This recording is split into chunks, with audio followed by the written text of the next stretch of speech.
So hey guys, welcome to the Tuition Wala Foundation. I hope you're doing very well. I am Anjali, your biology and chemistry educator.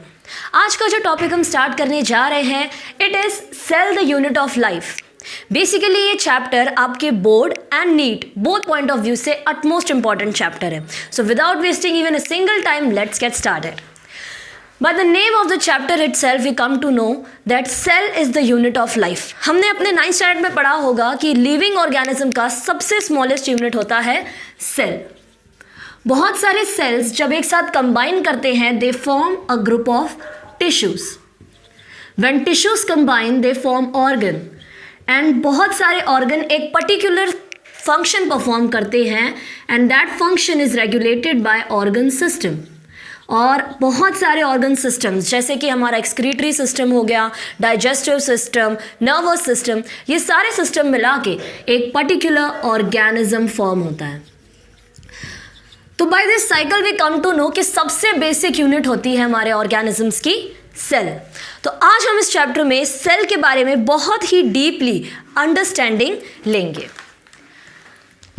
सबसे पहले इस chapter में हमें पढ़ना है कि सेल थियोरी क्या होता है. अब you might be questioning me that cell theory, cell तो बहुत ही ज़्यादा स्मॉल पार्टिकल होता है तो उसके ऊपर थियोरी कैसे बन सकती है. बट नो, सेल के ऊपर theory is a very important thing. दो साइंटिस्ट थे जिनका नाम था शेल्डन एंड श्वान. शेल्डन ने प्लांट सेल के ऊपर रिसर्च की एंड श्वान ने एनिमल सेल के ऊपर रिसर्च की. वो दोनों मिले and they together formulated a particular cell theory which implies to both the plant as well as the animal cell. Now हर थियोरी के कुछ ना कुछ पॉइंट्स होते हैं और उन पॉइंट्स को हम बोलते हैं पोस्टुलेट्स. तो सेल थियोरी के क्या पोस्टुलेट्स हो सकते हैं. सबसे पहला पोस्टुलेट ये कहता है कि all organisms are made up of cell. यानी कि क्या, हम लोग ने अभी अभी देखा कि सारे ऑर्गेनिज्म का बेसिक यूनिट क्या होता है, cell. Second thing, cell performs vital function. What do you mean by vital function. Vital functions यानी हमारी बॉडी में रेगुलेट करने के लिए जो फंक्शंस की हमें ज़रूरत होती है those are our vital functions. For example हमारा भागना, दौड़ना, खाना, पीना, सोना, these are all the activities जिसकी हमारी बॉडी को बहुत ही ज़्यादा ज़रूरत होती है और उन्हीं फंक्शंस को हम क्या कहते हैं, वाइटल फंक्शंस. तो cell performs all the vital functions of our body. Third postulate इस थियरी का क्या कहता है, all cells are structurally and morphologically similar. इस स्टेटमेंट का मतलब ये है, सबसे पहले हमें ये समझना होगा कि what is morphology. Biological term में हम किसी भी ऑर्गेनिज्म की अगर इंटरनल स्ट्रक्चर्स के बारे में पढ़ते हैं इट इज़ कॉल्ड एनाटॉमी. जैसे आपने देखा होगा मरने के बाद किसी ऑर्गेनिज्म के बारे में हम लोग उसके इंटरनल स्ट्रक्चर्स के बारे में पढ़ते हैं तो यू माइट हैव सीन की उस स्टडी को हम लोग क्या बोलते हैं, एनाटॉमिकल स्टडीज़. एंड किसी भी ऑर्गेनिज्म को आउटर स्ट्रक्चर रिवाइज करना या फिर उसके बारे में हमें बताना, जैसे कि एक प्लांट है, मैंने बताया प्लांट के आउटर स्ट्रक्चर में कोरोला होता है, थैलेमस होता है, लीव्स होते हैं. सिमिलरली उसी स्ट्रक्चर्स को हम क्या कहते हैं, morphology. So morphology is nothing but the external study of any organism. I hope this thing is clear to you. Fourth postulate इस थियोरी का ये कहता है कि all cell arises from, all cells arises from pre existing cell. What do you mean by pre existing. ऐसी चीज़ें जो पहले से ही एग्जिस्ट कर रही हों, ऐसी चीज़ें जो पहले से ही एग्जिस्ट कर रही हों. अब ये थिंग एक क्लियर करना है आप लोग को कि हर living organism start their life as a single cell. कैसे, क्योंकि सारे लिविंग ऑर्गेनिज्म मदर के वूम में जाइगोट के फॉर्म में अपनी लाइफ साइकिल स्टार्ट करते हैं. वो जाइगोट बनता है, embryo, then embryo, infant and then the particular human is form. तो सबसे पहले all cell arises from pre existing cell. इसकी जो डेफिनेशन है, ये डेफिनेशन एक्चुअल में एक लैंग्वेज में दी गई थी. आप लोग कमेंट करके बताना कि ये कौन सी लैंग्वेज है. omnis cellula e cellula. Okay. So these were the four postulates of your cell theory. अब तक हम लोग ने क्या पढ़ा कि cell theory was given by Schleiden and Schwann. These two scientist together postulates the 4 points of cell theory. सबसे पहला पॉइंट क्या कहता है कि all living organisms are made up of cell. Cell performs the vital function of our body. Then all cells are structurally and morphologically similar. Morphology means the external study of the organism. And all cell arises from the pre-existing cell. यानी पहले से ही जो cell exist कर रहा है. और कौन सा cell पहले से exist करता है? Exactly. Zygote is the cell that a pre-existing cell. I hope this thing would be clear to you. Next. अब हम लोग ने पढ़ लिया कि सेल क्या परफॉर्म करते हैं, सेल की इंपॉर्टेंस क्या होती है. नाउ द क्वेश्चन अराइजेस कि सेल्स कितने होते हैं. तो बेसिकली एक बहुत ही ज़्यादा लॉजिकल स्टेटमेंट यहाँ पे आप लोग को अप्लाई करनी है कि अगर ऑर्गेनिज्म का साइज़ बड़ा होगा, अगर ऑर्गेनिज्म का साइज़ बड़ा होगा, इसका मतलब क्या है? इसका मतलब ये है कि उसके अंदर बहुत बड़े सेल्स होंगे? नो, उसके अंदर लार्ज नंबर ऑफ सेल्स होंगे. यानी कि सपोज ये एक ऑर्गेनिज्म है, सपोज करना, इसके अंदर जो सेल है वो डिवाइड करता है 2 और सेल्स में, ये सेल्स और डिवाइड करते हैं 2 और सेल्स में, and further on the division continues. तो इसके अंदर जो अमाउंट ऑफ सेल होगा दैट डिपेंड्स ऑन कितने नंबर ऑफ डिवीजन सेल्स ने किए उस पे. And the organism B is comparatively larger in size. ये ऑर्गेनिज्म ए था, ये ऑर्गेनिज्म बी है. B organism is comparatively larger in size. इसका मतलब क्या है कि इसके अंदर बड़े बड़े सेल्स होंगे? नो, इसका मतलब ये है कि इसके अंदर सेम स्ट्रक्चर के सेल होंगे. एज फ्रॉम द स्टेटमेंट हम लोग ने पढ़ा था कि all cells are structurally and morphologically similar. इसका मतलब कि ऑर्गेनिज्म बी के अंदर जो सेल्स होंगे उन्होंने ज़्यादा डिवीजन किए होंगे. That means the number of cells is more in organism B. इसका मतलब क्या है? Larger organism is equal to more number of cells. Keep this statement in your mind, a very important statement. Mark it out in your book as well. कि अगर organism का size greater है, इसका मतलब उसके पास large number of cells present होंगे. On the basis of this, इसी के बेसिस पे हम लोग ने 2 टाइप ऑफ ऑर्गेनिजम्स को आइडेंटिफाई किया है. कितने टाइप ऑफ ऑर्गेनिज्म?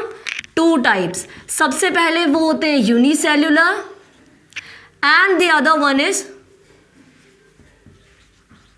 multicellular.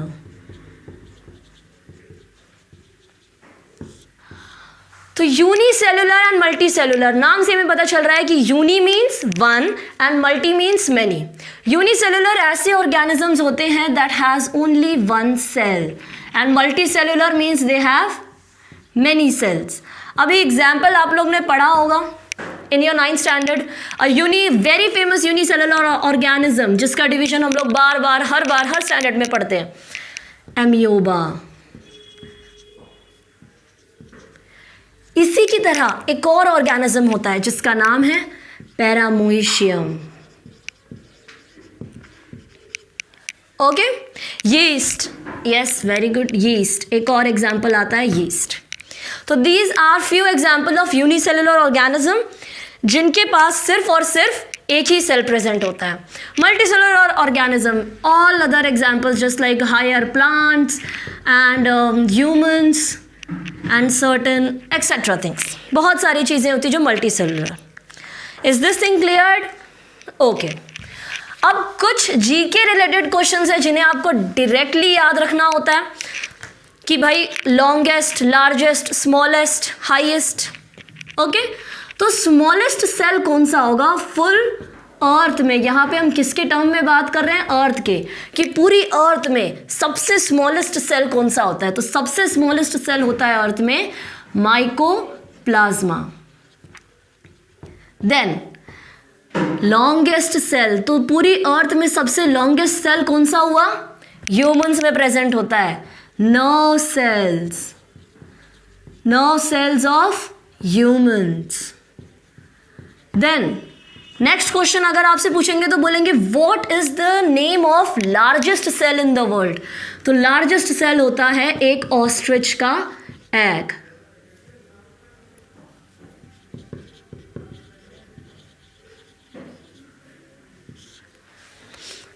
अब ऑस्ट्रिच आपने बर्ड देखी होगी, इट इज़ द लॉन्ग, मतलब बहुत ज़्यादा बड़ी होती है। उसका एग कभी देखा है? नहीं देखा है तो just Google it and watch कि ऑस्ट्रिच का egg is this much in size. Okay, पूरे एग में हम लोग वाइट शेल या कोई भी अदर चीज़ कंसिडर नहीं कर रहे। We are saying the largest cell in the world is an ostrich egg in terms of the yellow part, the yellow yolk part present inside the egg. Is this thing cleared? I hope so. अब human के बारे में बात करें तो this is a very important thing बच्चों। NEET के point of view से जो कोई भी अगर नीट की तैयारी कर रहा है, just keep these points in your mind, जो कि आपकी बुक में ब्लू, ग्रीन या अलग अलग बॉक्सेस के अंदर मेंशन किए गए। ओके, तो सबसे पहला पॉइंट उसमें ये कहता है कि हमारी बॉडी में 200 टाइप्स ऑफ सेल्स होते हैं। क्या होते हैं? 200 टाइप्स ऑफ सेल्स। यानी क्या? कुछ सेल्स होंगे जो ब्रेन सेल्स होते हैं, जिन्हें हम नर्व सेल्स बोलते हैं। कुछ सेल्स प्रेजेंट होते हैं हार्ट में, कुछ सेल्स प्रेजेंट होते हैं लंग्स में। अब लंग्स के जो सेल्स होते हैं वो लोग हार्ट का काम तो करेंगे नहीं, तो ये हो गए एक अलग टाइप के सेल्स। हार्ट वाले सेल्स एक अलग टाइप के सेल्स, ब्रेन के एक अलग टाइप। तो ऐसे अगर हम टाइप्स काउंट करें तो there are 200 types of cells inside the human body.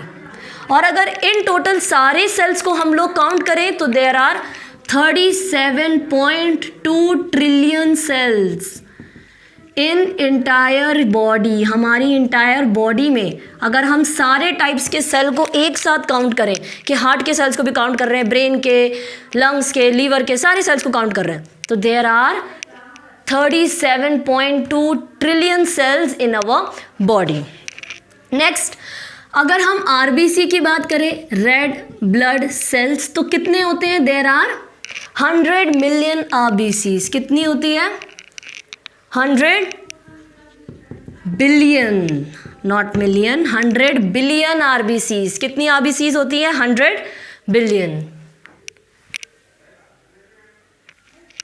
No, 25 trillion. It is not 100 billion childrens, my mistake, sorry, it is 25 trillions of RBCs होती हैं। And nerve cells, अच्छा नर्व सेल की खासियत किसी को पता है? नर्व सेल्स ऐसे सेल्स होते हैं बॉडी के जो एक ही बार फॉर्म होते हैं। जब आप एम्ब्रियो स्टेज में होते हैं अपने मदर के वूम में, सिर्फ तभी आपके ब्रेन्स के सेल बनते हैं। And when you come out as an infant, ये सेल बिल्कुल डिवाइड नहीं करते। तो एक बार अगर कोई भी नर्व सेल डैमेज हो गया तो वो रिप्लेस नहीं हो सकता। Is this thing clear? That's why in total आपके पास होते हैं 100 billion nerve cells. Nerve cells की एक खासियत याद रखना, दे डू नॉट डिवाइड, ये बिल्कुल भी डिवाइड नहीं करते हैं। तो इसलिए पहले से ही हमारे पास बहुत ज़्यादा नर्व सेल्स होते हैं कि अगर एक नर्व सेल्स डैमेज हो गया या डिस्ट्रॉय या डेड हो गया तो हमारे पास रिप्लेसमेंट करने की ज़रूरत ही नहीं पड़ेगी, क्योंकि ऑलरेडी बहुत सारे हमारी बॉडी में प्रेजेंट होते हैं at the time of birth. तो nerve cells do not divide, that's why they are 100 billion. RBCs, human red blood cells, there are 25 trillion RBCs. और आरबीसीज के बारे में अगर हम लोग थोड़ी सी डेप्थ में इंफॉर्मेशन लें तो ये cells they do divide. RBCs replace होते रहते हैं रेड ब्लड सेल्स 120 डेज में। कितने डेज में? 120 डेज में। एक आरबीसी 120 डेज तक अलाइव रहता है, उसके बाद it becomes dead and replaced by another RBC. तो इसका मतलब क्या है कि कहीं ना कहीं तो ये लोग फॉर्म होते होंगे। तो they are formed inside the bone marrow. Just remember, RBC कहाँ बनते हैं? They are formed inside the bone marrow. हमारी ह्यूमन में बोन मैरोज होती हैं, inside which the RBCs are formed, and they are formed within every 120 days. I hope this much things is clear to you. Okay? अब आते हैं हम shape of the cells. So basically children, her cell morphologically और structurally similar तो होता है, but इसका मतलब ये नहीं है कि सबका शेप सेम हो। यहाँ पे हमारे पास लाइव 2 एग्जाम्पल्स हैं एनिमल और प्लांट सेल के। शेप में कुछ सिमिलरिटी दिख रही है? नहीं, ये तो कंप्लीट रेक्टेंगल है and it is a hexagon somewhat. Is this thing clear? तो शेप में थोड़ी बहुत चेंजेस हो सकती है। मॉर्फोलॉजिकली मतलब क्या है कि इन दोनों का जो स्ट्रक्चर है, यानी कि आप मोस्ट प्रोबेबली देख रहे होंगे इन दोनों के पास जो ऑर्गेनेल है अंदर वो सेम होंगे। That means they are morphologically kind of similar. Okay, तो अगर हम शेप की बात करें तो आरबीसी का जो शेप होता है, the shape of RBC is somewhat, कुछ ना कुछ सर्कुलर होता है। अब ये सर्कल को अगर हम बीच में से डिवाइड कर दें तो ये कैसा स्ट्रक्चर होता है, ये एक कॉनकेव स्ट्रक्चर, ठीक है, ऐसा, और ये दूसरा कॉनकेव स्ट्रक्चर। तो जब हम एक कॉनकेव और दूसरे कॉनकेव स्ट्रक्चर को कंबाइन कर देंगे तो ये कैसा हो जाएगा, biconcave, and this biconcave structure is also called as circular और spherical, and this is the structure of your RBC. Is this thing clear? Okay, next हम आते हैं white blood cells. Very important thing about WBC, सुना होगा WBC को हमारी body में काम क्या है। WBCs are very important cells because they produce antibodies. Antibodies ऐसे सब्सटेंस होते हैं जो हमारी बॉडी डिफेंस मैकेनिज्म के लिए प्रोड्यूस करती है, अपने आप को किसी भी फॉरेन पार्टिकल या एंटीजन से प्रोटेक्ट करने के लिए। So WBCs produce antibodies, and antibodies का काम होता है to protect our body from any other foreign particles और एंटीजन्स। तो WBCs are basically amoeboid. What do you mean by amoeboid? Amoeboid यानी क्या? एम्यूबा जैसे होते हैं? नहीं, they are not like amoeba, but उनका जो मूवमेंट होता है वो एम्यूबा जैसा होता है। अब ये सपोज मैंने एक एम्यूबा ड्रॉ किया, ठीक है, इस एम्यूबा के आगे मैंने ये खाना रख दिया। Now how will this amoeba capture this food particle? ये एम्यूबा ये फूड पार्टिकल कैसे कैप्चर करेगा? तो फॉर दैट पर्पस ये एम्यूबा अपने, ये तो आप लोग को पता है कि एम्यूबा के आउटर सरफेस को क्या बोलते हैं, स्यूडोपोडिया। स्यूडोपोडिया को अगर हम डिवाइड कर दें तो pseudo means something which is false, and podia, podia means legs, और पोडियम या फीट्स, एनीथिंग। तो एम्यूबा के पास तो प्रॉपर लेग या फीट कुछ नहीं होता, but it has certain leg like structure जिसको हम क्या बोलते हैं, false feet, also known as pseudopodia. तो with the help of this false feet the amoeba will encircle the food particle. ये इस तरीके से कुछ फूड पार्टिकल को एनसर्कल करेगा, एंड स्लोली स्लोली ये क्या करेगा, अपने पीछे वाले पार्ट को भी मूव करेगा हेड, बोलेगा तुम लोग भी आगे आ जाओ। और ऐसा करने के बाद ये कंप्लीटली इस फूड पार्टिकल को क्या करेगा, एनगल्फ कर लेगा। Is this movement cleared? तो with the help of pseudopodia amoeba ने अपने फूड को एनगल्फ कर लिया। Similarly WBCs also have these kind of amoeboid movement with the help of pseudopodia. With the help of pseudopodia, it also performs an amoeboid movement. यानी क्या कि ये भी अपने एंटीजन, फूड पार्टिकल नहीं, WBC के केस में क्या होंगे, एंटीजन। तो ये अगर एक WBC है, इसके पास एक आया फॉरेन पार्टिकल एंटीजन, इसको उसको डाइजेस्ट करना है ताकि ये हमारी बॉडी में ना फैल सके। तो ये क्या करेगा, it will move its amoeboid feet like this, and finally back वाले सरफेस को भी ये अहेड ले आएगा, एंड पूरा का पूरा antigen it will grab inside, पूरा का पूरा एंटीजन ग्रैब कर लेगा। तो this movement of WBC is amoeboid with the help of pseudopodia, and जब ये ऐसा करता है तब ये स्क्वीज कर देता है ब्लड कैपिलरीज को, squeeze our blood capillaries, which means कि अगर हमारे ब्लड, ऑब्वियसली हमें ये चीज़ पता है कि हमारे जो ब्लड वेसल्स में WBCs होता है, as you have seen over here कि ये हमारी ब्लड वेसल्स है, तो यहाँ पे होता है हमारा प्लाज्मा। ओके, प्लाज्मा के साथ साथ उसके अंदर होते हैं RBC, then WBC and then platelets. तो WBCs are also present inside the blood vessel. तो जब ये एमियोबॉइड मूवमेंट करता है, ऐसा मूवमेंट जब ये ब्लड वेसल के अंदर करता है, then it squeeze out the blood capillaries, यानी कि ब्लड कैपिलरीज का जो साइज है वो रिड्यूस हो जाता है, वो ऐसा हो जाता है, स्क्वीज हो जाता है, and because of which amoeboid movement happens. I hope this thing is clear to you. Next,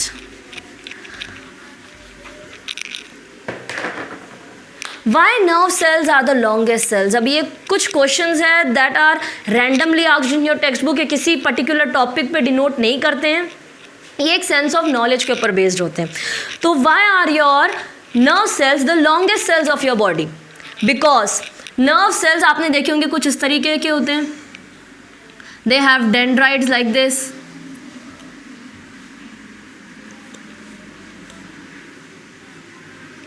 and there is a long axon like this. They have certain dendrite structures and then they have these axon and certain particle covering the axon. ऐसे कुछ आपके nerve cells होते हैं। They are the longest cells of your body. Why are they longest? क्योंकि nerve impulse are needed to be conduct from one part of your body to another part. Nerve impulse कहीं से भी आ सकती है, from leg also, from hand also, from shoulder also, कहीं से भी आ सकती है। सो उस नर्व इम्पल्स को कंडक्ट करने के लिए वी रिक्वायर लॉन्ग सेल्स। अगर छोटे छोटे सेल्स एक इंफॉर्मेशन को दूसरे सेल्स तक पास ऑन करेंगे तो इंफॉर्मेशन के ब्रेक होने के चांसेस हो सकते हैं। इन दिस केस अगर नर्व सेल्स स्मॉल होते तो एक नर्व सेल से दूसरे नर्व सेल्स में इंफॉर्मेशन जाते टाइम इंफॉर्मेशन ब्रेक होने के चांसेस हो सकते हैं और प्रॉपरली इंफॉर्मेशन पास भी नहीं होगी। यहाँ पे हमें जहाँ सपोज शोल्डर से, ओके, शोल्डर में किसी ने हमें डैब किया पर हमें वो सेंसेशन फील हुआ, तो वो सेंसेशन शोल्डर से हमारे ब्रेन तक कौन ले जाता है? Nerve cells. And that nerve cells are basically long enough, okay, like this, ऐसे होते हैं। तो सपोज करो कि शोल्डर से नर्व सेल्स इंफॉर्मेशन कैरी करते हैं। यहाँ पे शोल्डर है हमारा, यहाँ से दो नर्व सेल्स लगे, दो नहीं, दो से ज़्यादा ही लगेंगे, बट इन जनरल हम लोग एक एग्जाम्पल के तौर पे ले रहे हैं कि शोल्डर से दो नर्व सेल्स लगे to carry the information towards the brain, ठीक है। वही अगर ये नर्व सेल्स छोटे होते तो हमें बहुत ज़्यादा नर्व सेल्स लगते, मे बी इन हंड्रेड्स और थाउजेंड्स, इतने अमाउंट में, as you can C.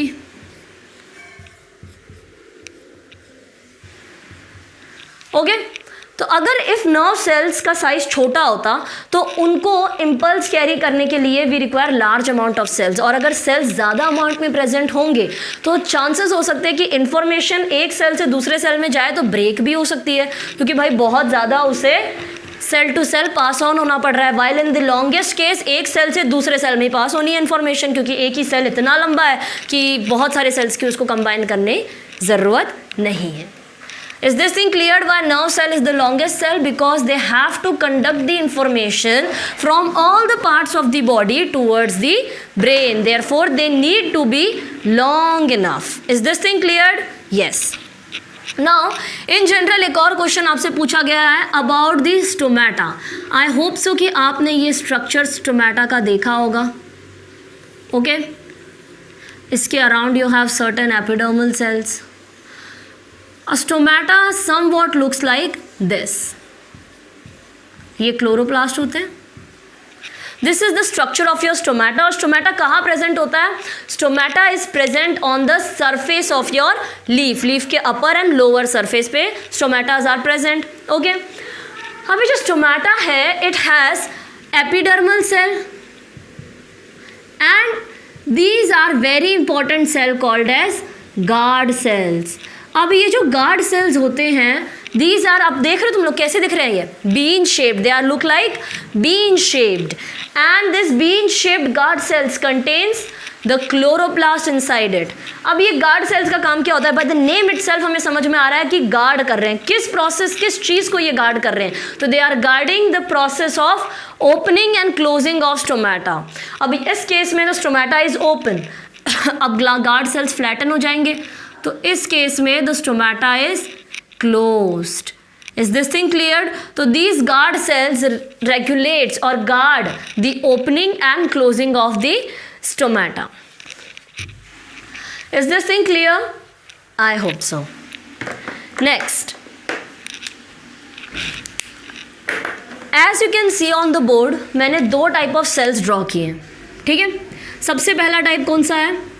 Animal cell के बारे में पढ़ते हैं। ओके, तो एनिमल सेल में अगर आप देख रहे हो तो it is a completely rectangular structure, रफली रेक्टेंगुलर, प्रॉपर रेक्टेंगल नहीं है, उसमें इंसिशंस हैं थोड़े थोड़े, ठीक है। इट इज़ अ रफली rectangular structure. Now in this रफली rectangular structure you have the outer most layer called as plasma membrane. What it is called as? Plasma membrane. Got it? Okay. Now plasma membrane also contains certain pores. ये pores क्यों होते हैं plasma membrane में? तो एक एक करके हम सारे स्ट्रक्चर्स के बारे में पढ़ेंगे. मैं नाम पहले से मेंशन नहीं कर रही हूँ, जो जो स्ट्रक्चर्स के बारे में पढ़ेंगे उनके मैं नाम मेंशन करती जाती हूँ. तो सबसे पहला स्ट्रक्चर हमें एनिमल सेल में पढ़ना है अबाउट दी प्लाज्मा मेम्ब्रेन. अच्छा, इसको पढ़ने से पहले एक चीज़ दिमाग में रख लो कि हम पढ़ने क्या जा रहे हैं. तो जैसे कि ह्यूमन बॉडी में हर एक फंक्शन परफॉर्म करने के लिए we have separate set of organs. ठीक है, जैसे कि हमारा circulation system is regulated by the heart, the blood vessels. Okay, excretory system के लिए we have kidneys, ureter, urethra, urinary bladder etcetera. ठीक है, तो इन सबको हम क्या बोलते हैं? इन सबको हम क्या बोलते हैं? ऑर्गन्स. जो परफॉर्म करते हैं हमारी बॉडी के फंक्शंस उनको हम ऑर्गन्स कहते हैं. वैसे ही अगर हम एक सेल के बारे में बात करें तो सेल के अंदर बहुत सारे ऐसी चीज़ें हैं, बहुत सारे ऐसे ऑर्गन जैसे स्ट्रक्चर्स हैं जो सेल को उसका फंक्शन परफॉर्म करने में हेल्प करते हैं. एंड दो structure which are present inside the cell they are called as cell organelle. What are they called as? Cell organelle. Some people called it cell organelle, some called it cell organelle. I called it cell organelle. Organs body के, cell के अंदर organelle. Okay, is this thing clear? अगर cell के बारे में बात की जाए तो डोंट से सेल के ऑर्गन, से सेल की organelle. ओके, तो सबसे पहली organelle है plasma membrane. outermost covering in the animal cell is plasma membrane. अब अगर प्लाज्मा मेम्ब्रेन की बात की जाए तो इट इज़ फ्लेक्सिबल. सबसे पहला पॉइंट क्या है प्लाज्मा मेम्ब्रेन का? It is flexible. दिख रहा है हमें शेप से, कहीं से मुड़ी है, कहीं से स्ट्रेट है, कहीं से फ्लैटेंड है, कहीं से एलिवेटेड है. बहुत सारे इसके अप्स एंड डाउन्स हैं एंड बिकॉज ऑफ दैट इसको हम बोल सकते हैं फ्लेक्सिबल है. अच्छा, अब हमारा टीथ की बात की जाए, हमारे बॉडी का एक और पार्ट है हमारे टीथ. तो teeth are strong because of calcium. Very good. जो हमारे टीथ है वो स्ट्रॉन्ग होते हैं because of calcium. In the similar way why is plasma membrane flexible? कुछ ना कुछ मटेरियल की वजह से इट इज फ्लेक्सिबल. तो that material is lipoprotein layer और lipoprotein bilayer. Plasma membrane is made up of lipoprotein. Lipo means lipids and proteins. Lipids और proteins की bilayer, यानी एक layer lipid protein, दूसरी layer lipid protein. Both bilayer of lipid protein makes a particular plasma membrane. तो plasma membrane is flexible because of the lipoprotein bilayer. Now next thing about plasma membrane is it contains pores. अब ये pores क्यों हैं इनके बारे में हम अभी देखने वाले हैं. उससे पहले एक नीचे वाला पॉइंट पढ़ लेते हैं. It is semi permeable. What do you mean bye semi permeable? Permeable तो आपको पता है किसी चीज़ को परमिशन देना, ऐसी चीज़ जो परमिट की जा सके, it is permeable. And semi means what? अच्छा, अगर ये सर्कल है तो ये मैं बोल रही हूँ फुल सर्कल है, बट अगर मैं ये बोलूँ तो ये क्या है? It is half circle. Half circle को एक और नाम से हम लोग बुलाते हैं semi circle. This is a full circle and this is semi circle. किसी भी चीज़ को अगर हम सेमी से डिनोट कर रहे हैं that means that thing is half. That means it is half. Similarly plasma membrane is semi permeable. Means what? कि ये आधी परमिएबल है. आधी परमिएबल का मतलब you might get confuse over this thing. So let me be clear कि semi permeable का मतलब ये होता है कि it does not allows all the substance to pass into the cell. मतलब अगर यहाँ पे आता है कैल्शियम, यहाँ पे आता है मैग्नीशियम, यहाँ पे आता है वाटर और बहुत सारे सब्सटेंस जैसे नाइट्रोजन, यूरिया, ठीक है, ये सारे सब्सटेंस आ गए.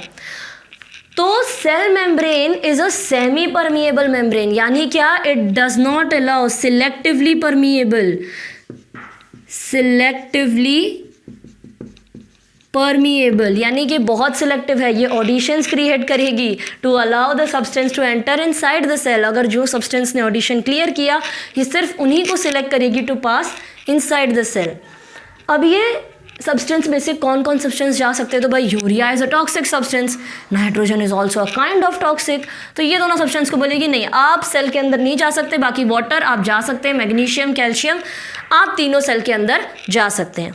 तो this means the cell membrane is semi permeable which means कि it allows only selective substance just like which are useful to the cell, example calcium magnesium water, to pass inside the cell. और बाकी जितने भी toxic substance हैं जैसे कि nitrogen हो गया, यूरिया हो गया, नाइट्रिक एसिड हो गई, उन सबको बाहर से ही टाटा बाय बाय। अब ये बात आती है कि हाउ दीज सब्सटेंस, जिन अभी इन लोग को तो निकाल दिया तो ये लोग की तो बात ही नहीं आती है। अब आती है इन तीन सब्सटेंस की बात, जैसे कैल्शियम मैग्नीशियम और वाटर। ये सेल के अंदर कैसे पास ऑन होंगे, थ्रू सर्टेन सब्सटेंस, ठीक है। पूरी मेम्ब्रेन से तो पास ऑन नहीं हो सकते, कुछ ज़रूरत कोई गेट होना चाहिए जिसके थ्रू अंदर ये जाएं। तो वो गेट क्या होता है, वो गेट है हमारा पोर्स। क्या है वो gate, pores. Pores are the gate through which entry of the substance takes place inside the cell. Is this thing clear? I hope इतना आपको क्लियर हो गया होगा about the plasma membrane. Plasma membrane का एक और नाम है cell membrane, okay. And what else does the cell membrane do? जैसे कि एक बहुत ही बेसिक थिंग है कि ये शेप मेंटेन रखती है सेल का। आउटर मोस्ट लेयर है तो ऑब्वियसली इसका काम क्या होगा, पर्टिकुलर एक शेप मेंटेन रखना। इसका जो शेप होगा वही एक पर्टिकुलर सेल का शेप बोल देंगे हम लोग, ओके। नाउ नेक्स्ट थिंग अब हम आते हैं साइटोप्लाज्म। अब यहाँ पे साइटोप्लाज्म क्या है, तो ये डॉटेड स्ट्रक्चर्स जिसके ऊपर लाई कर रहे हैं, ये सारे ऑर्गेनेलीज जिसके ऊपर लाई कर रहे हैं, वो होता है हमारा साइटोप्लाज्म। यहाँ पे मैं लिख देती हूँ about cytoplasm, okay. So cytoplasm हम लोग ने देख लिया, it is a plain structure जहाँ पे ये सारे ऑर्गेनेली लाई कर रहे थे। Cytoplasm is a jelly like substance. अब समथिंग जो जेली जैसा होता है इसका मतलब क्या है, वो सेमी फ्लूइड रहेगा। It is not a complete fluid, not a complete solid, semi solid, okay. तो cytoplasm is basically jelly like substance जिसके ऊपर all the organelle are present. Cytoplasm के ऊपर सारे ऑर्गेनेली इंक्लूडिंग द राइबोसोम्स, जो short structures दिख रहे हैं, दीज आर राइबोसोम्स। तो including the ribosomes all the organelles are present above the cytoplasm, okay. Another thing about cytoplasm की ये करता क्या है। नाउ बेसिक वर्क तो हम लोगों ने देख लिया कि ऑल द ऑर्गेनेलीज को ये अपने ऊपर रेस्ट करने देता है। What else does it do? It contains certain enzymes. Cytoplasm के अंदर ऑर्गेनेलीज को और राइबोसोम्स को हटाकर भी कुछ सब्सटेंस प्रेजेंट होते हैं जिनको हम बोलते हैं एंजाइम्स। ऐसे मैं ड्रॉ कर रही हूँ फॉर योर ईज कि ऐसे ऐसे लाइक स्ट्रक्चर्स प्रेजेंट होंगे, those are called as enzymes. And what does these enzymes do? They catalyse certain reaction inside the cell. Cell के अंदर कुछ रिएक्शंस होते हैं जैसे कि dark reaction, okay. Dark reaction एक ऐसा रिएक्शन है जो फोटोसिंथेसिस में होता है। That reactions occur inside the cytoplasm. I hope this thing is clear to you कि cytoplasm is a jelly like substance, semi solid substance होता है and it rest all the cell organelle including the ribosome. Enzymes भी present होते हैं cytoplasm में, that catalyses certain reactions occurring inside the cell, okay. And next thing, कुछ region आपको दिख रहा है कि यहाँ पे तो ऑर्गेनेली आ गया। सपोज ये रीजन की बात करें तो यहाँ पे आ गया, चलिए ये पे बात करते हैं, यहाँ पे आ गया ऑर्गेनेलीज, ठीक है। यहाँ पे आ गया राइबोसोम्स, यहाँ पे आ गया ऑर्गेनेली। तो थोड़ा सा स्पेस जो बच जाता है ना, जहाँ पे हमें कंप्लीट साइटोप्लाज्म दिख रहा है कि हाँ भाई ये साइटोप्लाज्म है, ये प्रेजेंट है, इस रीजन को हम बोलते हैं साइटोसोल।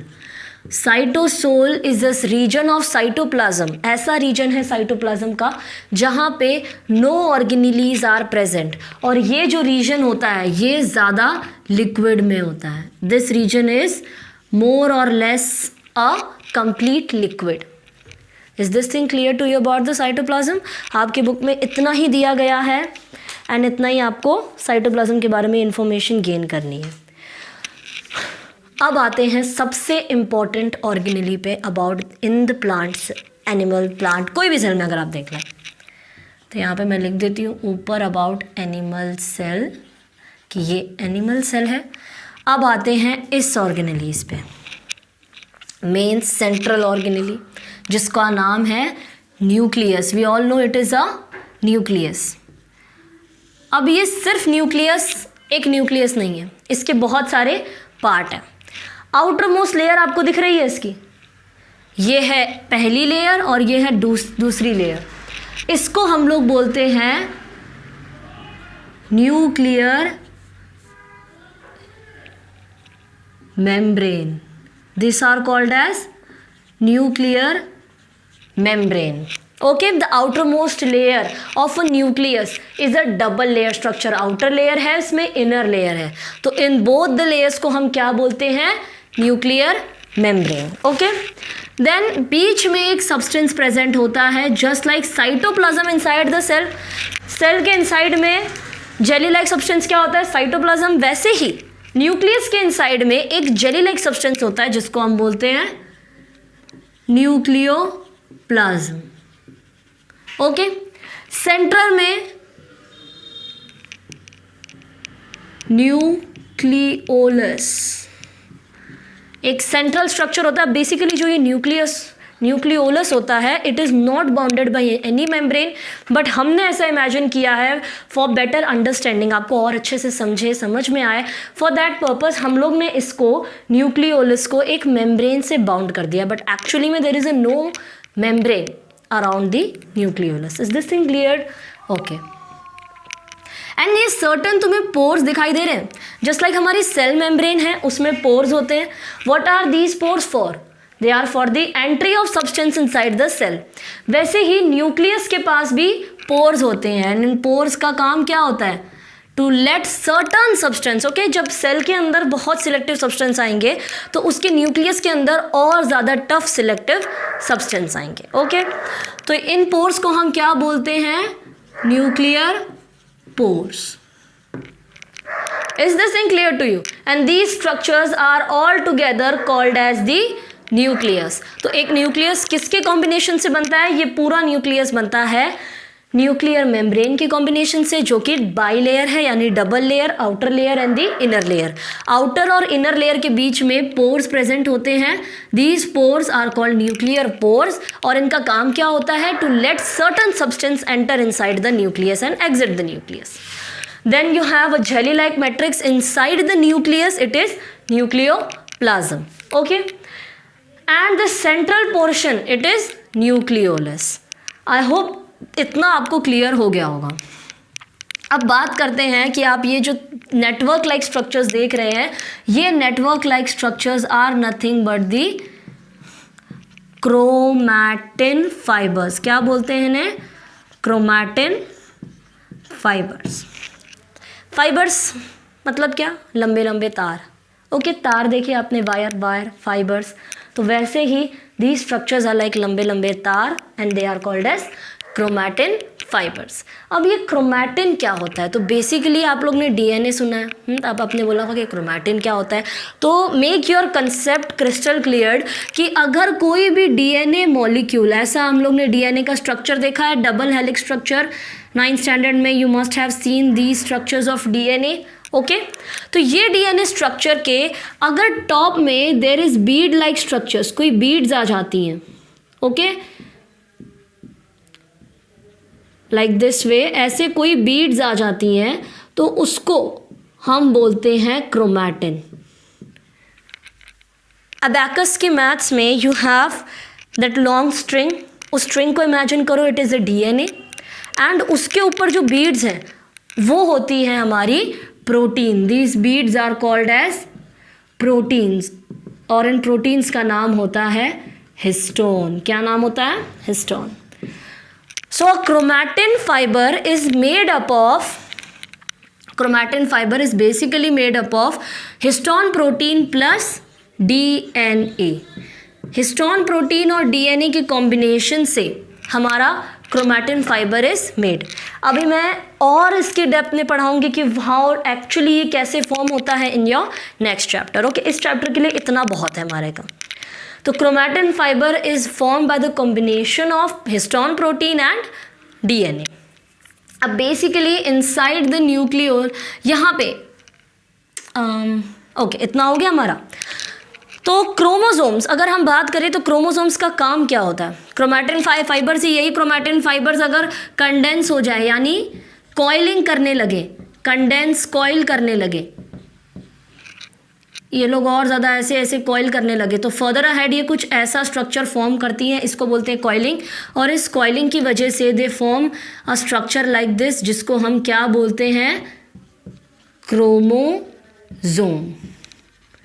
तो ये तुम्हारा कुछ बेसिक कंसेप्ट था जो तुम्हें क्लियर करने की ज़रूरत थी।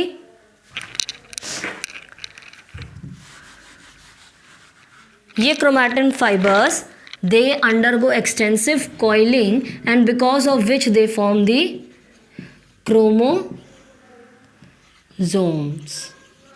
Is this thing clear? So chromatin fibers are thin fiber thread like structures. They are made up of histone protein plus DNA and when this chromatin fibers undergo extensive coiling, बहुत ज़्यादा coil हो जाते हैं तो they form the basic chromosomes. अब इन chromosomes का काम क्या होता है? तो basically chromosomes are for passing on the information transfer के लिए होते हैं from one generation to another. एक जनरेशन से दूसरी जनरेशन में आपको कोई इंफॉर्मेशन पास करनी है, that is with the help of genes. और जीन्स कहाँ प्रेजेंट होते हैं? तो genes are present inside the chromosome. Is this thing clear? I hope आपने इतना लिख लिया होगा। I am rubbing this out because बाद में एक्सप्लेनेशन को it would become difficult. Okay, so this was about the 3 organelle. अब तक हम लोग ने कौन से 3 ऑर्गेनेलीज के बारे में पढ़ा था? तो सबसे पहला हम लोग ने पढ़ा है about the plasma membrane, then we studied about the cytoplasm inside the cell, then we studied about the nucleus inside the cell. Nucleus का काम क्या होता है? एंड देन अब हम आते हैं सबसे ज़्यादा इम्पॉर्टेंट पोर्शन पे, जो कि है हमारा रेटिकुलम्स। अब ज़्यादातर बच्चों को इसी पोर्शन में कन्फ्यूजन होती है कि ये जो स्ट्रक्चर्स एक्सटेंड हो रहे हैं हमारे, ये स्ट्रक्चर्स क्या होते हैं? Are they similar, are they different? तो ये दोनों structures are together called as, these both structure are together called as endoplasmic reticulum. Okay, so these two structures जो न्यूक्लियर मेम्ब्रेन दिख रहा है तुम्हें, ये न्यूक्लियर मेम्ब्रेन से एक्सटेंड हो रहे हैं। अगर मैं इसे कट कर दूँ तो ये न्यूक्लियर मेम्ब्रेन से ही अराइज हो रहे हैं। और ऐसे structure that are arising from the nuclear membrane are called as endoplasmic reticulum. अब ये जो होते हैं these are of 2 types, rough endoplasmic reticulum and smooth endoplasmic reticulum. ये वाला जो एंडोप्लाज्मिक रेटिकुलम है it is rough endoplasmic reticulum और ये वाला जो एंडोप्लाज्मिक रेटिकुलम है इट इज स्मूथ। अब ये रफ क्यों है? बिकॉज इसके अगर आप देख रहे हो तो साइटोप्लाज्म में there is ribosomes, okay, and इस एंडोप्लाज्मिक रेटिकुलम के अबव भी देयर आर राइबोसोम्स। तो ऐसा एंडोप्लाज्मिक रेटिकुलम जिसके पास राइबोसोम्स प्रेजेंट होते हैं तो those are rough endoplasmic reticulum, और ऐसा एंडोप्लाज्मिक रेटिकुलम जिसके पास राइबोसोम्स नहीं है, प्लेन है, एज यू कैन सी ये प्लेन है, तो इसको हम बोलते हैं smooth endoplasmic reticulum without any ribosomes. अब वन थिंग आपको अपने दिमाग में बैठा लेनी है, यहाँ पे हम writing it out and note it down in your book as well. कहीं भी वर्ड अगर राइबोसोम्स आया, whenever you will heard a word ribosomes, so as I was saying that ribosomes, कहीं भी आपने अगर वर्ड राइबोसोम सुना तो just remember protein synthesis. Ribosomes का सिर्फ एक ही काम होता है, टू सिंथेसाइज। अब बायोलॉजिकल टर्म में सिंथेसाइज का मतलब होता है किसी भी चीज़ को फॉर्म करना। When we are forming something, किसी चीज़ का प्रोडक्शन कर रहे हैं, बना रहे हैं, that means those things are synthesized. And ribosomes का क्या काम होता है? Only and only to synthesize the proteins. तो यहाँ पर भी अगर endoplasmic reticulum rough, which endoplasmic reticulum rough वाले के ऊपर अगर राइबोसोम्स प्रेजेंट है तो उसका अगर मैंने पूछा काम क्या होगा, तो फटाक से तुम्हारे दिमाग में बात ये आनी चाहिए कि they are only and only to synthesize the proteins. Protein synthesize यानी formation of proteins. Now if we are talking about the smooth and the endoplasmic reticulum, तो smooth endoplasmic reticulum पे तो राइबोसोम्स नहीं है, तो उनका काम क्या होगा? कुछ ना कुछ काम तो होगा, ठीक है, ऐसे तो होंगे नहीं सेल ऑर्गेनेल। तो उनका काम होता है to synthesize the fats. Fats को सिंथेसाइज करने का काम आता है स्मूथ एंडोप्लाज्मिक रेटिकुलम्स का। इनका काम क्या होता है? To synthesize the fats. I hope this much thing is clear to you about the endoplasmic reticulum, और आप लोग के बुक में about this is not given anything, okay. और एक चीज़ मैं एक्स्ट्रा आपको बता दूं कि एंडोप्लाज्मिक रेटिकुलम के जो फोल्ड्स हैं, नाउ यू आर सेइंग ऐसे इरेगुलर फोल्ड्स हैं, इन फोल्ड्स को we call them as cristae. क्या? No, we call them as cisternae. The folds of ribosomes, जो ऐसे फोल्ड्स हैं राइबोसोम्स के, उनको हम बोलते हैं cisternae. So keep this thing in your mind about endoplasmic reticulum कि these structure are continuous with the nuclear membrane, okay. Nuclear membrane से कंटिन्यूअस है ये structures. And this endoplasmic reticulum are of two types, the smooth and the rough one. Rough ones are called rough because they have ribosomes, and smooth they do not have ribosomes. अब एक चीज मैं आप लोगों को बताई थी कि अगर ribosomes आता है तो याद रखना they are only and only for the synthesis of proteins. तो rough endoplasmic reticulum they have ribosomes and they synthesize protein. Smooth endoplasmic reticulum they do not have ribosomes and they synthesize the fats. And the shape of endoplasmic reticulum, that twisted जैसा shape, is because of cisternae. इस shape को हम क्या बोलते हैं? shape को हम बोलते हैं cisternae. नाम याद रखना, ऐसे नाम और एक आएगा जो आप कंफ्यूज हो सकते हैं, इसलिए अब अभी से ही मेक योर कंसेप्ट क्लियर कि the fold of endoplasmic reticulum is cisternae. Clear? Now next हम लोग जिस ऑर्गेनेल के बारे में पढ़ने जा रहे हैं, दैट इज एंडोप्लाज्मिक रेटिकुलम का ही एक सिस्टम होता है, एक सिस्टम होता है जो इसी के फंक्शन से रिलेट करता है, that is your Golgi complex. I hope सो मैं यहाँ लिख देती हूँ about Golgi complex. This is your Golgi complex. अब ये गोल्जी कॉम्प्लेक्स में आप अगर देख सकते हैं तो ये folds, the folds of Golgi complex like this is similar to some other organelle, और वो सम अदर ऑर्गेनेल क्या है? That is your endoplasmic reticulum. तो ये जो फोल्ड्स हैं आपके गोल्जी कॉम्प्लेक्स के, it is similar to the endoplasmic reticulum के फोल्ड्स। एंड इन फोल्ड्स को हम क्या बोलते हैं? मैंने यहाँ पे रफ कर दिया है, आप बताओ। These are called as cisternae. Clear? The folds of Golgi complex are called as cisternae. अब अगर सिंपल भाषा में बताऊं मैं गोल्जी कॉम्प्लेक्स क्या होता है, तो it is packing and forwarding department of cell. Packing and forwarding, कोई भी सब्सटेंस को पैक और फॉरवर्ड करता है ये गोल्जी कॉम्प्लेक्स। अब मेरी बात ध्यान से सुनना, ओके। रफ एंडोप्लाज्मिक रेटिकुलम और स्मूथ एंडोप्लाज्मिक रेटिकुलम से क्या बनते हैं? रफ से बना प्रोटीन्स और स्मूथ से बना फैट्स।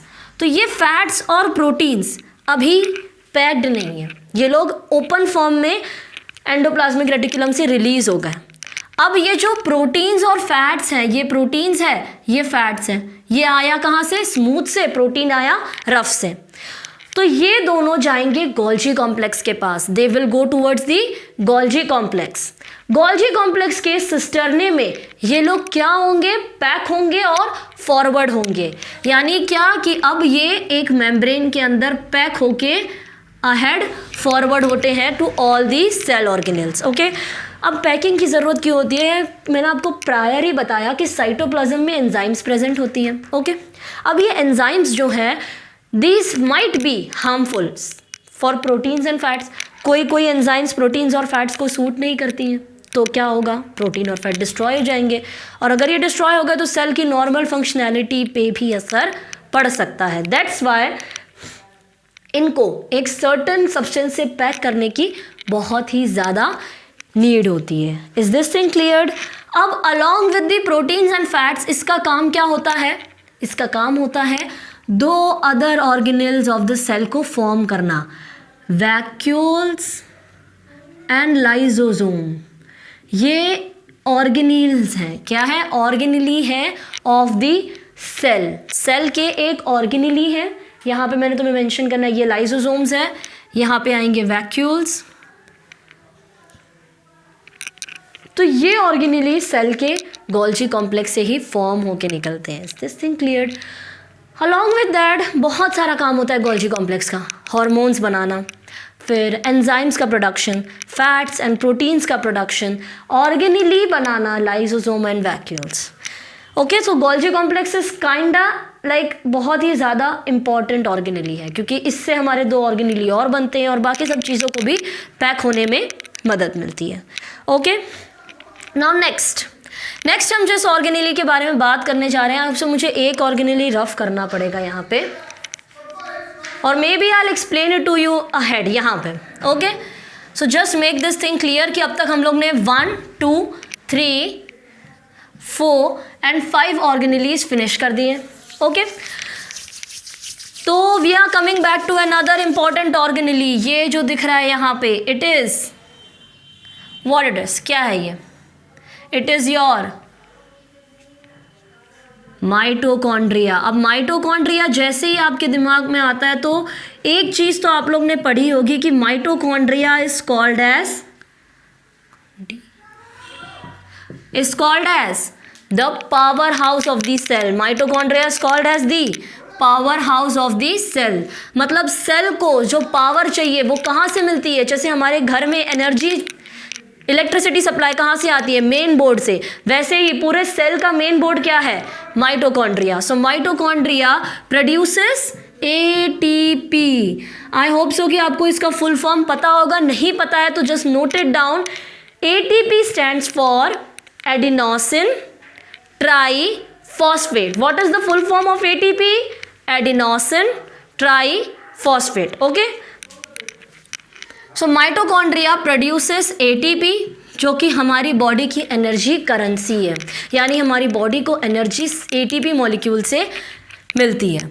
अब अगर माइटोकॉन्ड्रिया के स्ट्रक्चर के बारे में देखें तो it is a double layered structure. Okay, ये जो दिख रही है आपको, ये क्या है? इसकी outer layer of mitochondria. This is the outer layer. और जो इनर लेयर है वो कुछ फोल्ड्स में दिख रही है आपको. इनर लेयर जो फोल्डेड है, उस फोल्ड को हम क्या कहते हैं? Cristae. These folds are called as cristae. And this was exactly I was talking about कि आप एंडोप्लाज्मिक रेटिकुलम, गोल्जी कॉम्प्लेक्स के फोल्ड्स और माइटोकॉन्ड्रिया के फोल्ड्स में कंफ्यूजन ज़रूर करेंगे.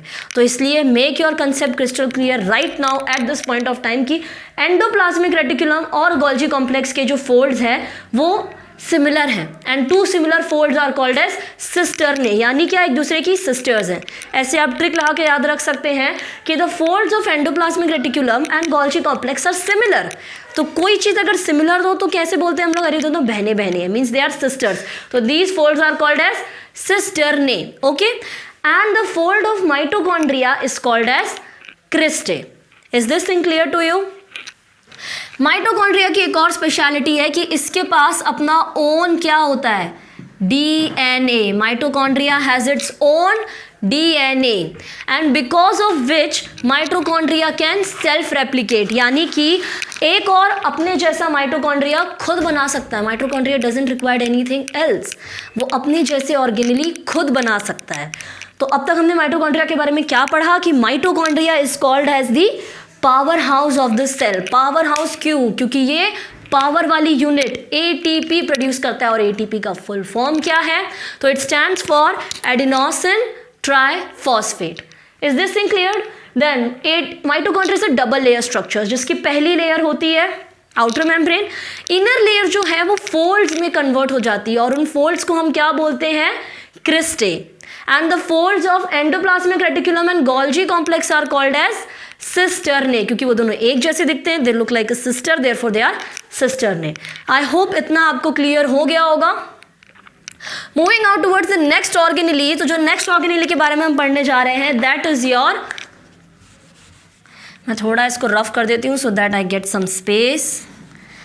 आई होप सो अब तक जो मैंने लिखा होगा आपने नोट डाउन कर लिया होगा, एंड अगर नहीं किया होगा सो बैक करिए video and just note it down, because ये जो लेक्चर है ये वन शॉट में मैंने कवर अप किया है all the points regarding the animal cell.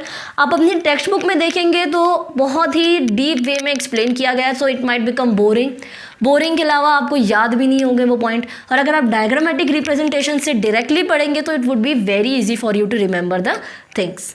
Okay, तो अब हम आते हैं, इनका मैं यहाँ लिख देती हूँ प्रोटीन और मैं यहाँ लिख देती हूँ fats. Now we are coming upon these organelle. ये कौन सा ऑर्गेनेली हो गया? ये हो गया हमारा 6th, and this one is your 7th organelle called as lysosome.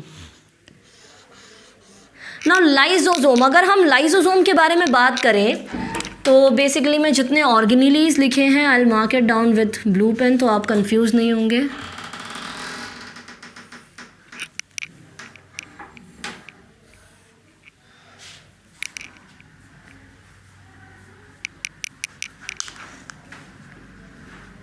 Nucleus, सारे ऑर्गेनेलीज अगर आप डीपली पढ़ने जाएंगे तो it becomes very difficult. Text book में से तो इट बिकम्स अटमोस्ट डिफ़िकल्ट, क्योंकि समझ में आएगा नहीं। बहुत सारी चीज़ें एक टेबुलर फॉर्म में दी हैं एंड उसको याद करने के लिए it takes lots and lots of time. तो यहाँ पे हम जो हमारे नेक्स्ट ऑर्गेनेल, जैसे ये फर्स्ट हो गया, ये सेकंड, ये हो गया हमारा थर्ड, ये हो गया हमारा फोर्थ, ये 5th, दिस वॉज ये 6th and the 7th organelle. तो जो 7th ऑर्गेनेली के बारे में हम बात करने जा रहे हैं दैट इज लाइजोसोम। पहले ही मैंने बता दिया कि ये कहाँ से आते हैं, they comes from the Golgi complex. Golgi complex में से ये बफ्ड ऑफ यानी क्या, they comes out, buffed of comes out, one and the same thing, so synonyms दिए गए बस। तो lysosomes comes from Golgi complex. इनका काम क्या होता है, तो लाइजोसोम में 40 टाइप्स ऑफ एंजाइम्स होती हैं। कितने टाइप्स की? 40 टाइप्स ऑफ एंजाइम्स। अब इतनी सारे टाइप की एंजाइम है तो इसका कुछ ना कुछ तो इम्पॉर्टेंट फंक्शन होगा, एंड इसका इम्पॉर्टेंट फंक्शन ये है कि सेल के अंदर, पूरे सेल के अंदर कोई भी foreign particles in the sense antigens या कोई भी ऐसे पार्टिकल जो सेल को हार्म कर सकते हैं, वो अगर आ गए तो ये डिस्ट्रॉय कर देता है। Lysosome destroys the antigens. Is this thing clear? Now what else does it do? तो लाइजोसोम को हम लोग एक और नाम से बुलाते हैं, that is suicide bags. Suicide bags क्यों बुलाते हैं इसे? अब मान लो सेल के अंदर इतने सारे ऑर्गेनेली हैं, ठीक है। अब माइटोकॉन्ड्रिया का एग्जांपल ले लेते हैं। मैंने कहा कि माइटोकॉन्ड्रिया के पास खुद का डीएनए होता है, विच मीन्स कि माइटोकॉन्ड्रिया कैन सेल्फ रेप्लिकेट, अपने जैसा एक और माइटोकॉन्ड्रिया क्रिएट कर सकता है। अगर वो एक और माइटोकॉन्ड्रिया बना देगा तो पुराना वाला माइटोकॉन्ड्रिया क्या होगा? ऑब्वियसली डिस्ट्रॉय होगा, तभी तो वो न्यू बनाएगा। जैसे कि हमारी बॉडी में अगर एक सेल डिस्ट्रॉय होता है तो दूसरा सेल प्रोड्यूस होता है, वैसे ही अगर एक माइटोकॉन्ड्रिया डिस्ट्रॉय हो रहा है तो it will form another mitochondria. तो ये जो डिस्ट्रॉय हो रहा है ये कहाँ जाएगा? साइटोप्लाज्म में मिक्स हो जाएगा ना। अगर ये कुछ ऐसा करेगा तो हमारा साइटोप्लाज्म सेल का स्ट्रक्चर ही खराब हो जाएगा। तो ये माइटोकॉन्ड्रिया जो डिस्ट्रॉय होने वाला है वो कहाँ जाता है? लाइजोसोम में, क्योंकि लाइजोसोम एक तरह का सुसाइड बैग है। यहाँ पे आके सारे cell organelles they do suicide, यानी क्या, अपने आप को they finishes out. Is this thing clear? So this was all about your lysosomes.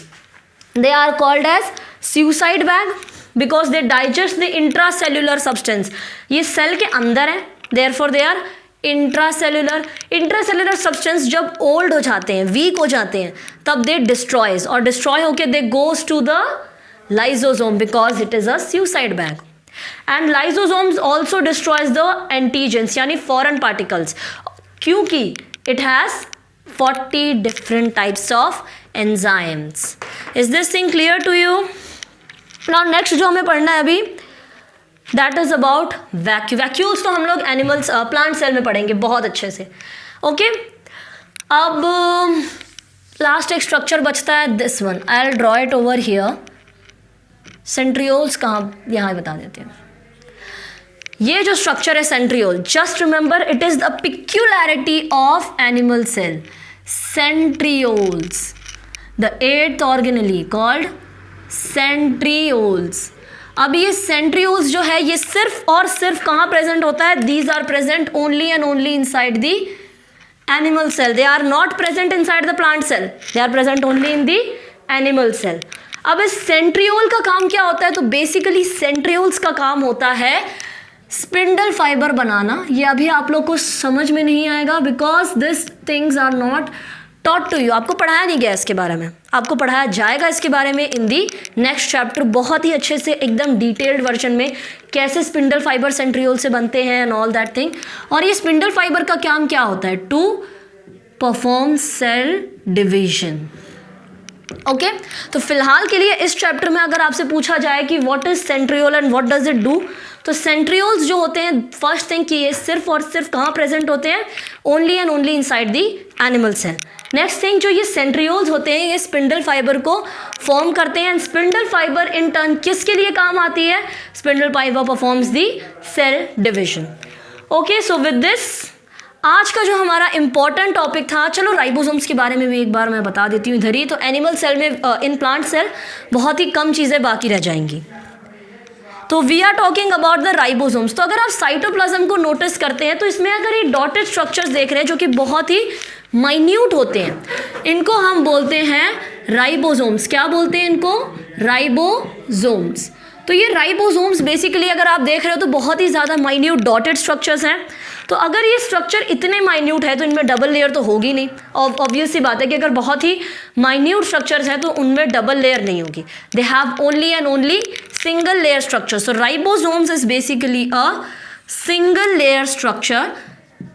Okay, and what does it do? Ribosome क्या करता है? तो राइबोसोम्स का मैंने अभी आप लोग को यहाँ पे पढ़ाया था, कहीं भी पढ़ा है राइबोसोम्स, उसका वर्क पूछे तो सिंपल याद रखना, किसको सिंथेसाइज करता है? प्रोटीन्स। Very good. तो ribosomes synthesizes the proteins. Okay, it is a single layer structure. Ribosomes cell के अंदर भी प्रेजेंट होते थे, जैसे कि एंडोप्लाज्मिक रेटिकुलम के अंदर थे ribosomes. Okay, so with this thing हम लोग ने अपना एनिमल सेल क्लियर कर लिया है। Okay, any doubt in this thing you can mention it out in the comment section.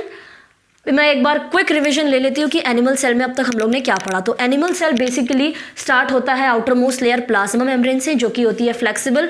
Y? Because of the lipoprotein bilayer. उसके पास पोर्स होते हैं to enter certain substance because it is selectively permeable membrane. तो कुछ substance की entry के लिए it has pores.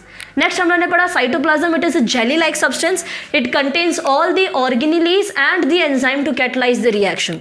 Cytoplasm का ऐसा पार्ट जहाँ पे कुछ ऑर्गेनेलीज प्रेजेंट नहीं होती हैं तो उसको हम बोलते हैं साइटोसोल, जो कंप्लीट लिक्विड फॉर्म में होता है। Then next we come to the nucleus, a very important organelles जो डिवाइड होता है न्यूक्लियर मेम्ब्रेन में। डबल लेयर स्ट्रक्चर्स जिसमें आउटर और इनर मेम्ब्रेन होती है। It has pores called as nuclear pores because these pores helps the substance to enter inside the nucleus and exit the nucleus, inside which we have nucleoplasm, a jelly-like substance, and nucleolus. Nucleoplasm में we have chromatin fiber. अब ये chromatin कैसे बनते हैं? तो they are formed by the combination of histone proteins and DNA, and these together will form a chromatin network. अब ये chromatin बहुत ही ज़्यादा coiling करता है तो it will form a chromosome. Then next हम लोग ने कौन सा ऑर्गेनेल पढ़ा? Endoplasmic reticulum.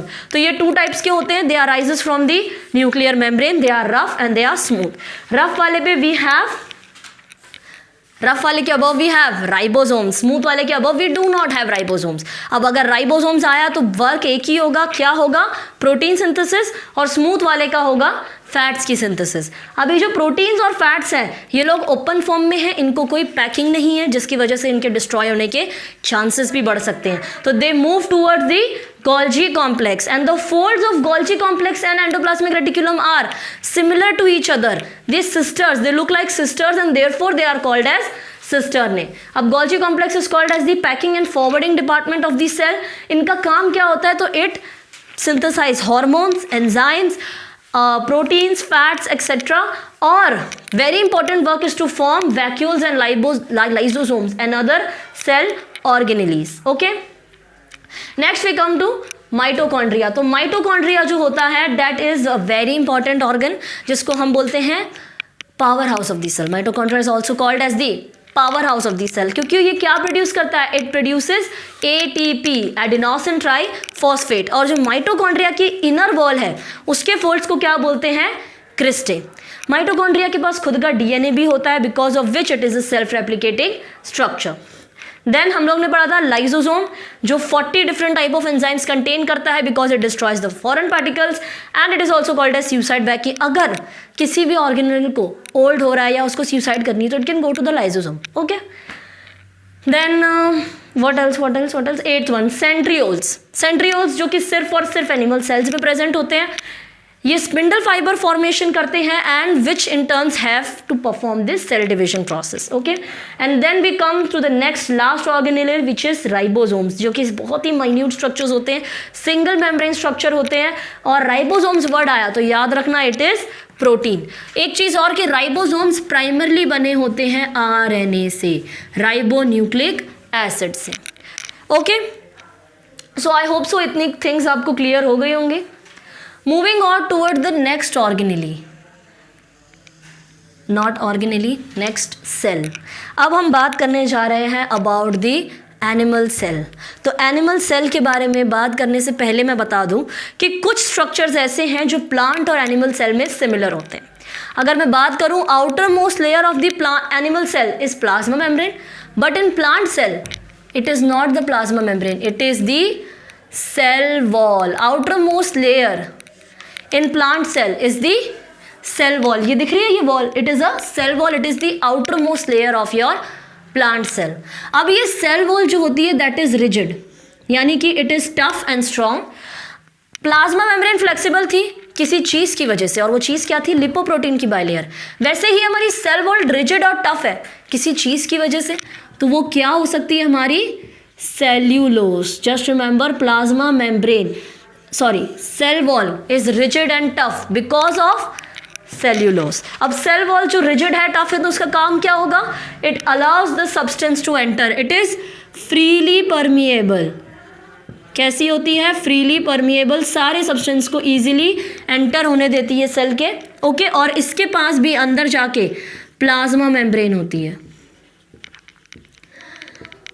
जो कि अगेन कैसी होगी? Selectively permeable. तो एक चीज़ याद रखना, plasma membrane of animal cell and plasma membrane of cell plant cell is same thing. Animal और प्लांट सेल की जो प्लाज्मा मेम्ब्रेन है सेम, सब कुछ उनमें सेम होगा. बस एक चीज़ याद रखना है यहाँ पे ज़रूरी है कि प्लांट सेल में you have cell wall as the outer most layer, उसके अंदर आती है प्लाज्मा मेम्ब्रेन. और एनिमल सेल में plasma membrane is the outer most layer. Okay. तो सेल वॉल कैसी होती है हमारी? फ्रीली परमिएबल होती है, टफ होती है, रिजिड होती है और ये सपोर्ट प्रोवाइड करती है एंटायर सेल को. अब इसमें भी हमारे पास बहुत सारे ऑर्गेनेलीज हैं जो सेम होंगे. कौन से और ऑर्गेनेलीज हैं जो सेम होंगे? तो भाई हम लोग को दिख रहा है न्यूक्लियस. ओके. देन हम लोग को क्या दिख रहा है? Endoplasmic reticulum, Golgi complex. Endoplasmic reticulum, Golgi complex. अब एक चीज़ बस इसमें डिफर करती है, गोल्जी कॉम्प्लेक्स का नाम. तो गोल्जी कॉम्प्लेक्स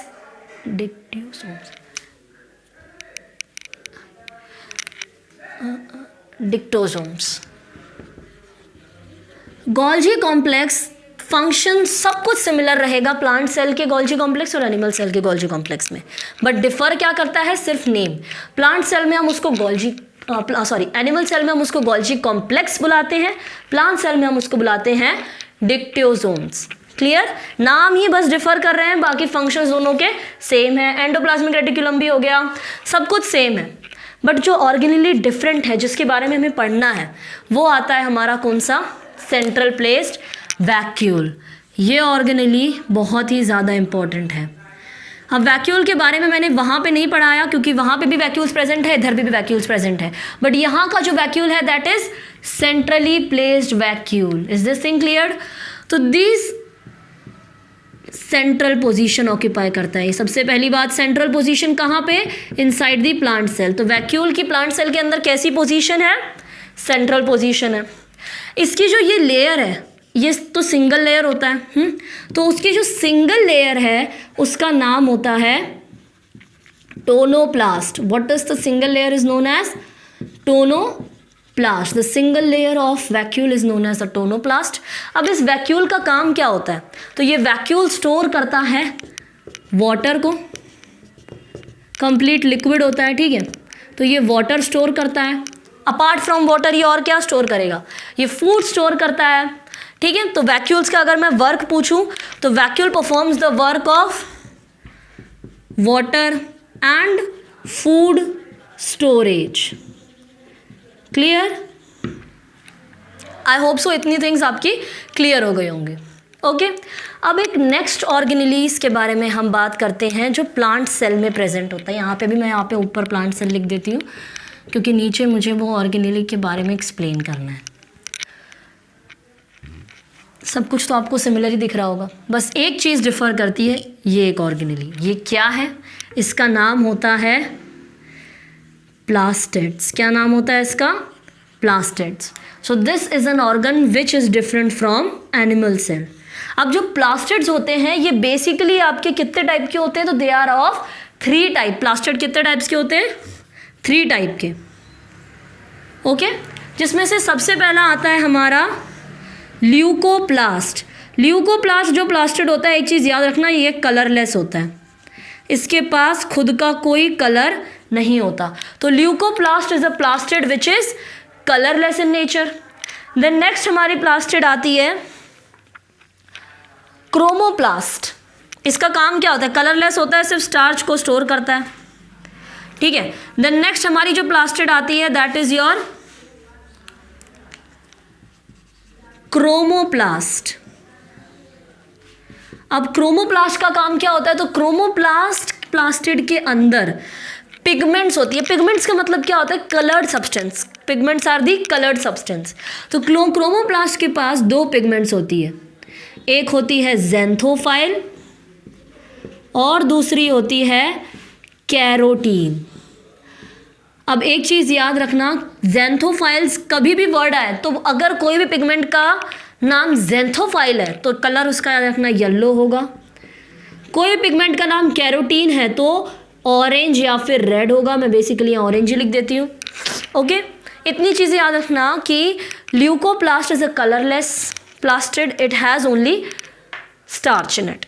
और जो तुम्हारा क्रोमोप्लास्ट है it is a colourful pigment and it has 2 type of colours. Xanthophyll जो कि येलो कलर देता है, व्हेनेवर ज़ैंथोफाइल कम्स याद रखना yellow colour, xanthophyll stands for yellow colour and carotene stands for orange colour. Okay then next अब हम जो बहुत ही ज़्यादा इंपॉर्टेंट पिगमेंट की बात कर रहे हैं वो होता है हमारा क्लोरोप्लास्ट। कौन सी पिगमेंट होती है? Chloroplast. Chloroplast provides green colour और ये green colour because of chlorophyll.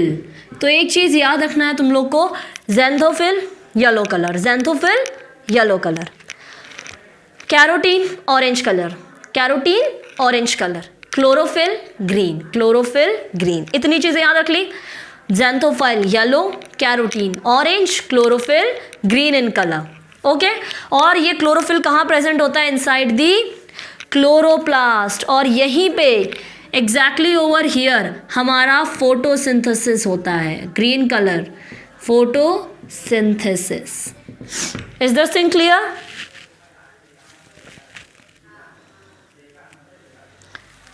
और अगर मैं इस क्लोरोप्लास्ट के पिगमेंट को और थोड़ा सा अच्छे से डिफाइन करूं तो इसमें ये जो होते हैं ना ऐसे, these are called as grana. ये मैं क्लोरोप्लास्ट के बारे में एक्सप्लेनेशन दे रही हूँ। इसके पास स्टैक लाइक स्ट्रक्चर्स होते हैं जिनको हम ग्रेना बोलते हैं।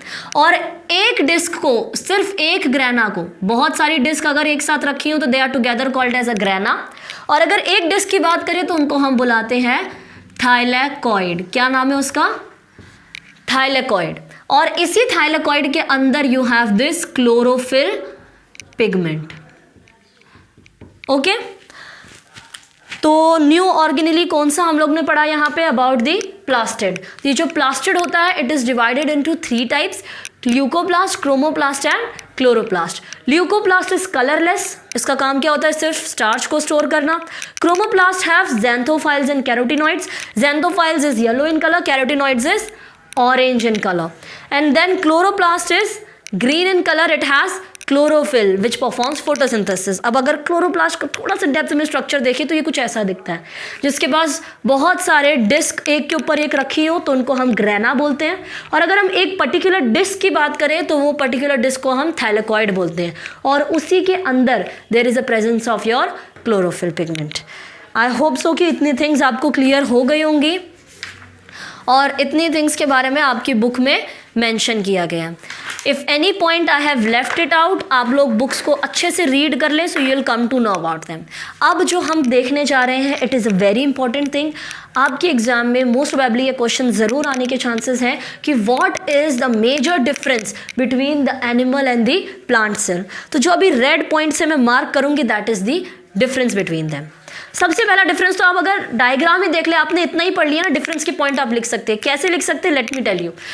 सबसे पहला पॉइंट आता है आउटर मेम्ब्रेन से, हम लोग ने स्टार्ट किया था, तो यहीं पे भी plasma membrane is the outer most layer of animal cell, और प्लांट सेल में अगर मैं बात करूं तो cell wall is the outer most layer. सबसे पहला पॉइंट आ जाता है आउटर मोस्ट लेयर का। तो in animal cell plasma membrane, और in plant cell it is your cell wall first. Then next हमारा पॉइंट आता है कि जो ऑर्गेनेली मैंने कहे थे सिर्फ और सिर्फ एनिमल सेल में प्रेजेंट होते हैं, दैट इज योर सेंट्रियोल। तो सेकंड पॉइंट हमारा ये आता है कि centriole is only and only present inside the animal cell, but it is absent inside the plant cell. दिख रहा है तुम्हें कहीं सेंट्रियोल प्लांट सेल में? नहीं। अब एक और चीज़ यहाँ पे ध्यान रखनी है कि वैक्यूल्स, यहाँ पे हमें दिख रहा है साफ कि प्लांट सेल में there is a large and a central vacuole, whereas animal cell में small vacuoles at the side. तो वैक्यूल वाला पॉइंट हो गया हमारा थर्ड पॉइंट, कि प्लांट सेल में you have large central vacuole, animal cell में you have vacuole at the sides. Third point हो गया। फोर्थ पॉइंट आते हैं हम लोग क्लोरोप्लास्ट। ये बहुत ही बेसिक पॉइंट है कि प्लास्टिड जो पिगमेंट है वो सिर्फ और सिर्फ प्लांट सेल में होगा, क्योंकि हम लोग को तो फोटोसिंथेसिस करनी नहीं है, तो हम लोग प्लास्टिड रख के क्या करेंगे, ठीक है। तो this was your fourth point. Then next अगर मैं बात करूं तो सेंट्रोसोम्स की मैंने बात कर ली, centriole, centrosomes, cytoplasm, cell wall, plastid etcetera, ठीक है। अगर मैं बात करूं यहाँ पे न्यूक्लियस की, ये मैं अभी इंक्लूड कर सकती हूँ इसको फिफ्थ पॉइंट में।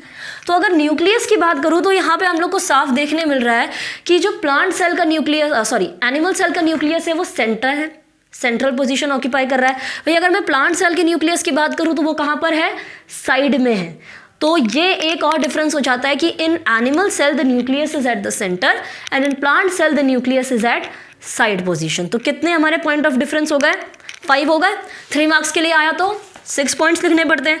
तो एक और पॉइंट आप ध्यान से आप नोट डाउन कर लो कि साइटोप्लाज्म जो होता है, बहुत इंपॉर्टेंट थिंग है, साइटोप्लाज्म एनिमल सेल का कैसा होता है, cytoplasm of the animal cell very dense. कैसा होता है, वेरी, ये मैं 6th पॉइंट के तौर पे लिख रही हूँ, डेंस साइटोप्लाज्म।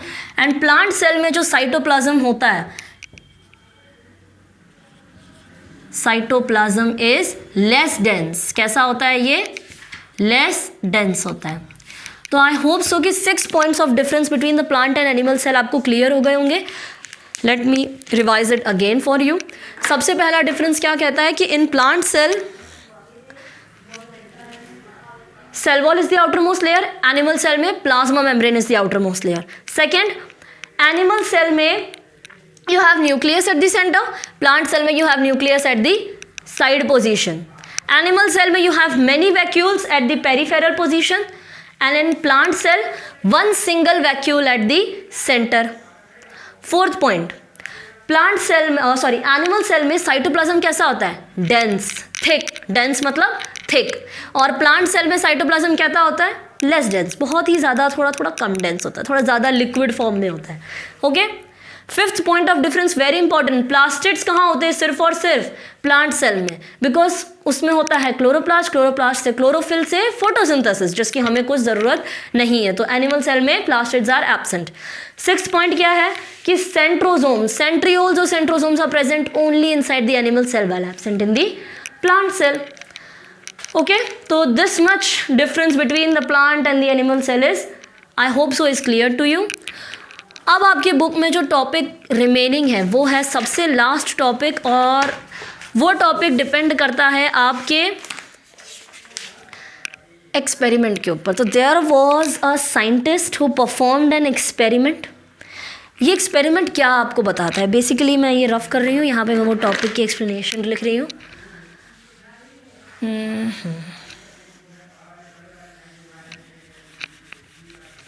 तो मैं ये इतना पार्ट रफ कर देती हूँ, सेंट्रल पार्ट। अब जो आप लोग के बुक में नेक्स्ट ऑनियन पील वाला एक्सपेरिमेंट है, तो that experiment is completely based on your practical studies. आपके स्कूल में वो प्रैक्टिकल में आपको कराया जाएगा। एक ऑनियन की स्ट्रिप को आपको एक्सट्रैक्ट करना है, सर्टेन सोल्यूशन में आपको प्लेस करके स्लाइड में डालकर आपको माइक्रोस्कोप के अंदर देखने मिलेगा। इन योर पेज नंबर 6 एक डायग्राम दिया गया है जिसमें ऑनियन पील का कुछ ऐसा स्ट्रक्चर आपको विजिबल होगा, जिसमें you have the arrangement of cell somewhat like this, कुछ ऐसे, and the nucleus is at the side. Nucleus कहाँ पर होगा? साइड में होगा। और एनिमल प्लांट सेल की खासियत ही यही है कि इसका न्यूक्लियस क्या होता है? हमेशा साइड में होता है। तो दैट्स वाई इसी स्ट्रक्चर से हमने ये स्ट्रक्चर बनाया। ये अनियन पील के ये स्ट्रक्चर को हमने बहुत ही डीपली इलेक्ट्रॉन माइक्रोस्कोप से ऑब्जर्व किया and we formulated this particular structure. तो अब आप लोग को लास्ट थिंग यहाँ पे ये पढ़नी है कि इज सेल डिविजन और nucleus is very important to the cell. Is nucleus very important? ये आपका क्वेश्चन है जिसका आपको आंसर अभी देना है। Is nucleus very important? तो इसका आंसर है yes, nucleus is actually a very important organelle. कैसे कि सपोज ये अगर हमारा एमियोबा है, ठीक है, इसने डिवाइड किया, it formed 2 different amoebas and these amoebas again form other 2 different amoebas. ठीक है, तो ऐसे एमियोबा ने कंटिन्यू डिविजन किया। Suppose in case if I extracted the nucleus of this amoeba, अगर मैं इस एमियोबा का न्यूक्लियस है, ठीक है, मैं इसका न्यूक्लियस निकाल लूँ, तो ये कैसा हो जाएगा? Without nucleus. और विदाउट न्यूक्लियस ये डिविजन कर ही नहीं पाएगा। Is this thing clear? और अगर मैं एक और केस लूँ, ये केस 1 था कि मैंने न्यूक्लियस ही निकाल दिया तो डिवीजन ही नहीं होगा। मैं अगर केस 2 लूँ, तो केस 2 में मैं क्या कर रही हूँ कि एक एमियोबा है, दूसरा एमियोबा है, मैं इस एमियोबा का न्यूक्लियस निकाल के इस वाले में डाल रही हूँ, तो ये वाला डिवीजन करेगा, ये वाला amoeba will perform the division, but ये वाला एमियोबा विल डाई। तो ये कंक्लूड करता है कि yes it is important because without this nucleus the cell dies. Is this thing clear to you? So I hope so कि आज जो मैंने आप लोग को cell the unit of life के बारे में जितना भी पढ़ाया, that was all in your one shot. ये कंप्लीट वीडियो लेक्चर में आपको हर एक ऑर्गेनेल के बारे में डिटेल्ड में मैंने information the with the diagram and उसके नेमिंग, लेबलिंग, सब कुछ। तो अगर आपको इससे रिलेटेड और भी कोई डाउट्स है कि कैसे क्या हुआ, या फिर कोई भी ऑर्गेनेल के बारे में आपको एक्स्ट्रा इन्फॉर्मेशंस गेन करनी है, तो जस्ट कमेंट डाउन बिलो कि आप लोग को क्या डाउट है। We will be solving your doubt ahead. So if you have any doubts regarding this chapter, just comment your doubts down below in the comment section. So thank you for watching our video, and if you want any other videos related to biology section, just visit our playlist and subscribe to our channel, the Tuition Wala Foundation. Thank you for watching this video. Hope to see you in the next section.